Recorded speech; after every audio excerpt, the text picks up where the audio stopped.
Violence continues to escalate in Cairo and across Egypt. Supporters of the ousted former President Mohammed Morsy and the police, the military, and their allies continue to clash, mainly as a result of protests that are centered in Cairo, but they are occurring in cities throughout Egypt. Now, the violence has been escalating throughout the day, and we don't know entirely, like specifically how many people have died. I've seen reports from about 60 all the way up until almost 100 people. Now, we've had previous days in this week, Wednesday, over 300 people were killed. So comparatively, the violence is a little bit lower. But the Muslim Brotherhood is coming out and saying that they want a week. They previously said they wanted a week of reconciliation. Now they're saying the protests will continue, and so we can expect that violence is likely to escalate throughout the coming days. So let me jump in here with a couple of other updates too. So as we know, on Wednesday's violence, there's more than 600 people killed. Now today we have the numbers that John quoted to you, but then there's also the number of police that have been killed. Apparently 67 police officers have been killed in the country since Wednesday, and about 8 have been killed in various clashes on Friday. So now it is becoming, of course, more and more clear that the Muslim Brotherhood is also armed. Now, that doesn't mean they started the shooting, but it does mean that they apparently have joined in the shooting.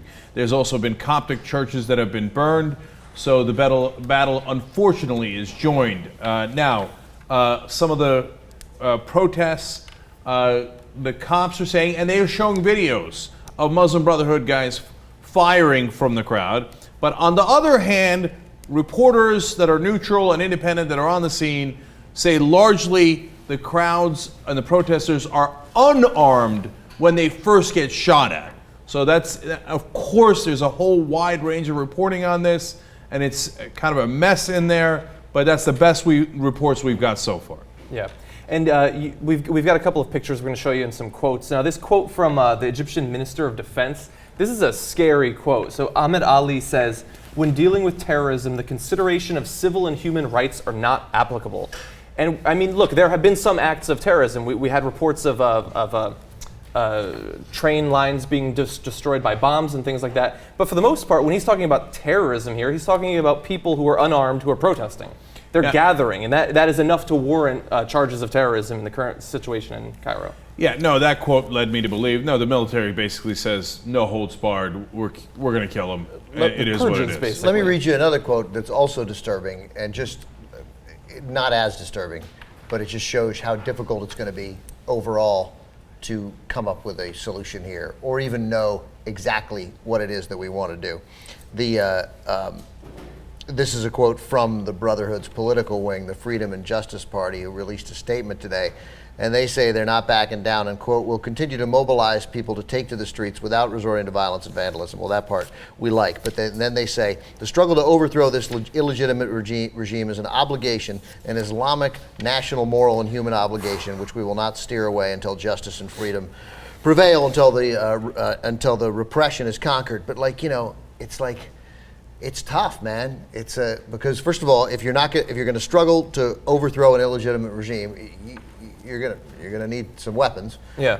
And again, the Islamic, national, moral. I get it. They're the Muslim Brotherhood. Of course, they're going to reference that it's an Islamic duty, but it seems irreconcilable without one story anywhere about what is secretly happening behind the scenes, what negotiations are taking place to bring this to an end. If any are. Right, so leading me to believe that there aren't any. Well, there used to be. It turns out the European Union and the United States were leading negotiations last week, saying, hey, if the military releases a couple of the leadership of Muslim Brotherhood, the Muslim Brotherhood will scale back the protests and the sit-ins. But that was scuttled, and there's some legitimate press reports saying it was scuttled when John McCain went to Egypt and said it's a coup, and the military got really mad and apparently just said, okay, no deal. Yeah, he'd have been a great president. Well, this wouldn't have happened because our eyes would be on Iran, which we'd be in our fourth year of our invasion in. That's right. So there was an interesting idea, too, also floated last week or maybe the beginning of this week, that idea, and perhaps coming out of the same negotiations, I'm not sure, that Morsi would come back on that interim basis the idea was that he would come back for, I think it was 60 days. Mm-hmm. Is that right? Something along that period of time before transitioning to a new interim government with elections scheduled. I find that inconceivable with the current state of the military. Now, Yeah, well, that's who that was scuttled by them. yes, Yeah, exactly. yeah. They're the ones who said, no, I don't think so. Yeah. Mustafa Ahmed is a geologist who's a protester. He's protesting with the Muslim Brotherhood. He said, we know they're going to kill us tonight, and all we ask is that you be our witnesses. So it's a mess there. And now, of course, there's burning buildings. We've got a picture of that. And then there's a poignant picture of a woman who was literally caught in the crossfire on a bridge, and she can't go to either side because they're firing. That's a very telling picture. Is she a terrorist? Yeah. Clearly. I mean, look at her attire. No, but here's the hard thing as an outsider, as an American looking in the situation there. Now, once they start slaughtering peaceful, unarmed protesters, in some situations, obviously our inclination is to feel bad for them and to wish the best for them in the future, which does not look bright at this point. And yet we know, what their side got up to when they were in power. And it's not like, well, these are the good guys, and if only they could get back into power, then Egypt's future would be bright. As an outsider looking in, there's no side to support in this anymore. Yeah, well, so it's really interesting that you brought that up, John, because it makes me, for the first time, it happened about, I think, Wednesday, it made me think, I'm beginning to have strains of libertarianism. Like, not economically, and you would think, well, look, I was against the wars to begin with. But Ben, as you know, I'm not against all wars. I was just against Iraq because that was insane, right? And I was against Afghanistan after we stayed there for about 873 years. I was fine with it the first couple of years, right? You led a pro-war protest. I did. I was in favor of the Persian Gulf War, etc. But as I look at this... Oh, you meant isolationism. That's what you meant. No, libertarians saying, get the hell out of the world. Oh, yeah. Okay, the Rand Pauls, the Ron Pauls. Libertarian foreign policy. Yeah, and the Wes Clark also, and he's not a libertarian, but Wes Clark is totally, of course, Wes Clark Jr., who comes on our show, totally in the side of get the hell out, we're not going to be able to adjudicate this. And as I'm looking at this, I'm thinking, wait, why were we heading to negotiations? Like, what do we have to do with this? It's a lose-lose for us. If the Muslim Brotherhood wins, we lose. If this dictator, like, it's not a dictatorship, but this military that's acting like a dictatorship wins, it's a loss for us. Well, I don't know. I didn't know that the libertarian foreign policy meant we can't spearhead peace negotiations. Yeah, that seems crazy. I mean, that's. No, I know. It was just my general frustration saying, like, we got no role in this. Get the hell out. In regard to our role or how we're trying to exercise our power in Egypt right now, over the past few days after, I guess in the middle of the week, the large spurts of violence that we saw then, there was a lot of criticism in the press about, look at these weapons that we funded being used to slaughter these peaceful protesters, which is obviously horrible, although, I mean, that money has been dished out for decades now. It can be used for almost anything at this point. But we do know now that, although it might just be covering, Barack Obama and other members of the executive branch did contact the military in Egypt, and they were trying to get them to back off, and apparently the military was not listening. Now, I don't know if they're still pissed about the John McCain thing, but we are trying to, I guess, in some way, head off some of the violence. Yeah, it just looks unsuccessfully. Yeah, let's not kid ourselves. This is a horrible situation, but I mean, can it be worse?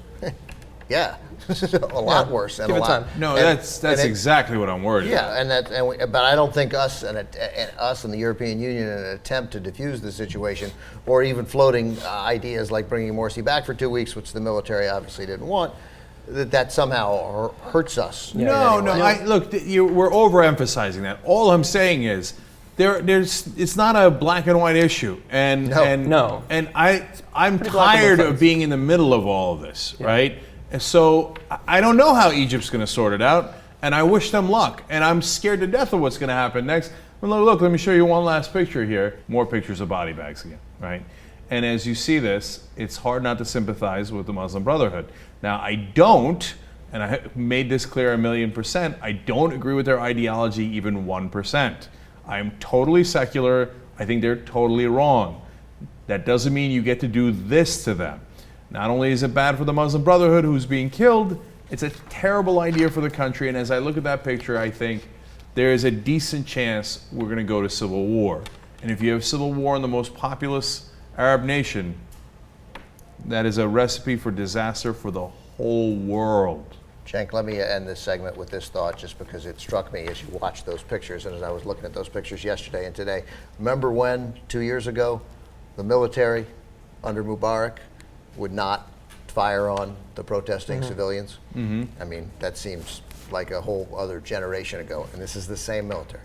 Yeah. Yeah, and what I don't want to happen is that the world and U.S. and people like us react differently when they kill Muslim Brotherhood as opposed to when they killed liberal secular revolutionaries. Like if this was happening to liberal secular revolutionaries, I mean, I don't know what we'd be doing, but we wouldn't be having this reaction. We'd be having a much, much stronger reaction. And that's not right, and that gives the Muslim Brotherhood a feeling of injustice and martyrdom, which is, you do not want to give the Muslim Brotherhood the moral high ground. Before this, they had not earned it. Now, you've put them there, and it's a terrible idea.